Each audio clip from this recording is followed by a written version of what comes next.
Okay, I apologize if my mic is too low, but I've been working on it and it's not doing so good. But okay, so anyway, this is Mad Pistol, and I am now going to explain some different types of switches in this video, plus show a little surprise at the end, maybe a little brief explanation of that. But let's start off first. We have a simple lever switch right here. So all this does is it turns on and off. On, as you can see, is extended.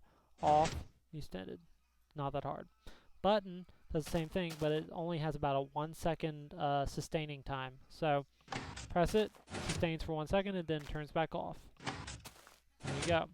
So basically, my whole goal ever since starting this was to make it so that basically a button had the functionality of a switch, and I'm going to show you how that works, and I have developed that. So here's your on and off buttons. You got two of them. It's one of those ways of showing buttons with functionality of a switch. So you press on and it lifts up.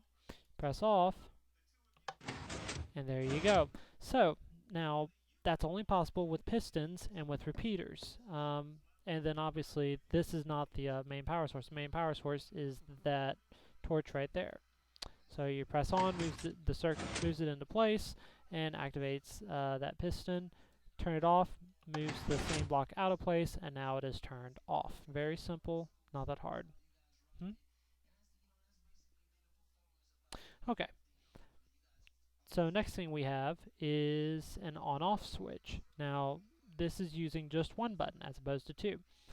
And so, you're probably thinking, well, okay, so if you can have the ability to do it with one button, why would you use it with two? Well, look at this. Two buttons, pretty small, not that complicated, very easy. One button, much bigger, much more complicated. And that's because it requires more. Two buttons basically requires two non-sticky pistons. One button requires two non-sticky pistons and two sticky pistons in order to work properly. So I'm going to press this right here and turn it on, and that's going to lift into the air. Press the same button now, and it turns off. Works very well. Now here's how it works. Whenever you turn it on, it funnels through this circuit right here, and basically as soon as this piston extends, it knocks out this circuit, which basically turns off the circuit that turned on. So there you go. It's a self-canceling switch. It also, once this one's turned on right here, it comes over here and turns on the other circuit. So now you have rerouted your circuit. So in essence, you are making two switches. Press it again, and it reroutes the circuit again. So you basically have two circuits that change themselves. And there you go. You change the path each time. That's the only way to do it. And that's how it works. As you can see, you kind of have to kind of weave in and out in order to get it to work properly. Okay, so next one. That's one button, functions both on and off switch. So, alright, button with up to 8-second delay timer. Lots of repeaters, and that's how this one works. So basically, it turns this one on, and then, I'll just show you. So it turns on, and now for 8 seconds it stays on. And it turns off. So 8 seconds. Turn on, you have 8 seconds. And there it is. Alright, and it turns off. Now you can shorten it to as small as you want, but the point is the more repeaters you add, the longer it lasts, so you can make a time delay. Now, problem with this, costs a lot of space, so keep that in mind. Alright, next one. Two switch independent design.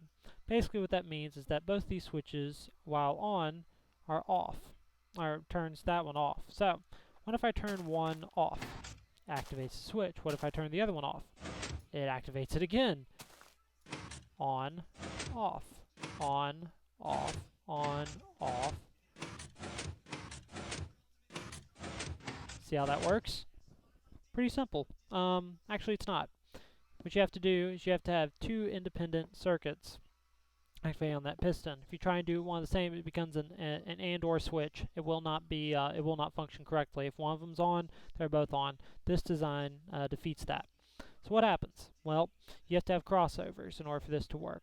First switch right here it goes directly into this torch right here, and then does a crossover where it actually has another redstone torch bridge before you get to the actual redstone torch that is controlling this piston. Then you do the opposite over here.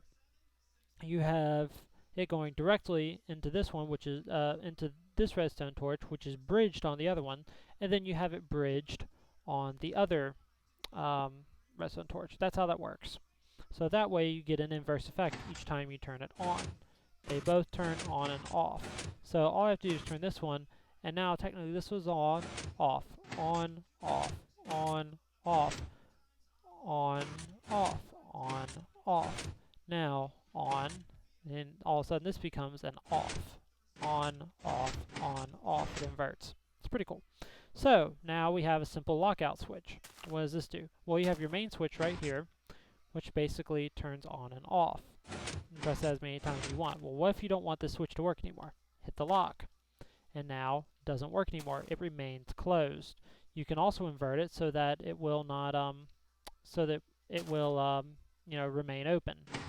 So there you go. Now it's unlocked. So you have control over the switch again. Pretty cool. So, and this one's actually really simple. The lock just inverts the main circuit.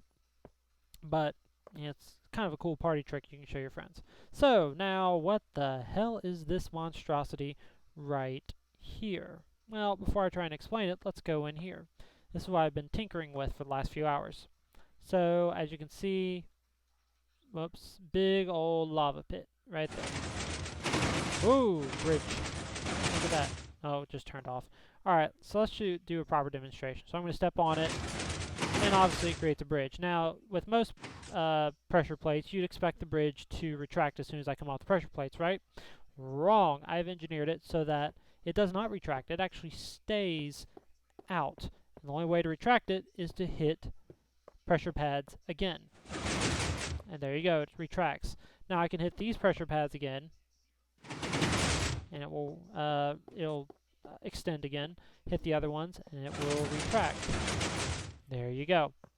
So extend. Now what's cool about this is you don't have to be standing on the other side in order for this to work. You can go back and hit this side again. Very good little security measure, because each time you hit the switch, it extends. Good. And then I can press it again, and it retracts. Perfect. So, how does this work? Well, first of all, I put in a lighting effect that I've used on a couple other builds. Pretty cool. Not pretty pointless. It's mainly to replace the light that's been taken out by covering over the lava. But the real magic happens down here with this. Now, don't be alarmed, because this right here is basically just an elaborate mechanism to turn on all the switches, or turn on all the pieces of the bridge in three piston sequences. That's all it is. It's nothing really special about it. It just basically weaves in and out like that. That's all it does. Nothing special. So, what is special is this part right here. Now, you remember that first one where I showed you that it turned on and off using a single switch? Same thing, only except this time you're using a pressure plate. So basically, that device I just looked at is this right here in a more condensed form. That's all it is. Very simple. But I had to add in a canceling switch, which basically means that when it goes through here, it self-cancels, and then when I step off the pressure plate, it resets itself. Now I wish I could show you how that works, but basically it's a two-stage switch. Step off, and you can kind of hear it, and it resets itself. So we're back to normal again. So, and the good part about this is it means that there isn't a constant current going to it. I can actually redo the current. So, there you go. I hope you understood that. Took a while to kind of engineer it. There's the under part of the, there's the under part of the pressure plates. And as you can see, that part right there goes all the way to the other end, and that is the pressure plate from the other side, which is then routed into two different areas, routed into the bridge and also the lights. Now this section over here is the lights. So you're going, well, what the hell? This is way more complicated than anything you've had in other videos regards to lights. And it is, because unlike other lights, where I can usually turn a switch on or off or 2-button switch, I had to make it so that one switch works. So how the hell did I do that? Well, I had to divide the switch up into 3 stages in order to do this. First stage right here is the current stage. Basically, the current funnels up through here, and it basically cancels itself. So it cancels itself, turns off, and then resets itself again. So basically, it cuts the circuit instantly. It's not really necessarily needed, but the problem is if I just had it so that it was basically one circuit, the problem that would happen is that the circuit would alternate between these two, and so what this does is this keeps that from happening. So there you go. It's a canceling circuit right here. Basically, circuit runs up through here, runs through, cancels itself, and at the same time resets itself. So in that order. Now what you see right here is a dual switch, dual canceling switch. So we actually have 2 circuits. Right now it is set to basically, as soon as this one's turned on, circuit will run through here and will cancel itself and switch to the other circuit. So now, next time it comes through, it'll do just the opposite. It'll come through here, it'll cancel itself and switch to the other circuit, just like that. I really wish I had someone here to demonstrate this. It's really cool. But so now brings us to our traditional 2-tier light switch. Not traditional, it's just something I created. So what this does is that this sets the timing for the lights up above. So basically, the blocks over here are never going to collide.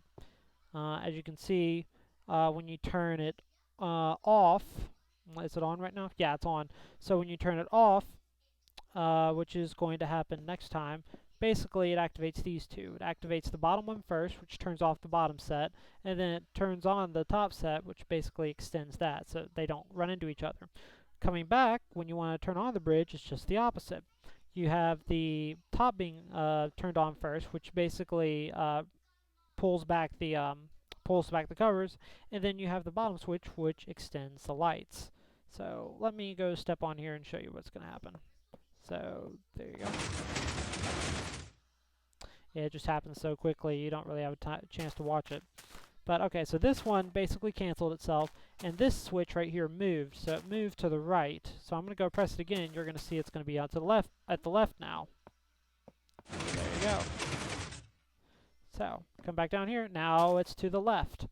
You see what happens? It switches back and forth between left and right, so that way it effectively turns the switch on and off in tandem using only pressure pads. If I've confused you, I apologize. Please feel free to look at this video as much as you want. It is somewhat of a, it's a mess, I'm not going to lie, but anything that uses redstone is never going to be simple, and this obviously was not either. So yeah, that's about it. This is Mad Pistol. Thanks for watching.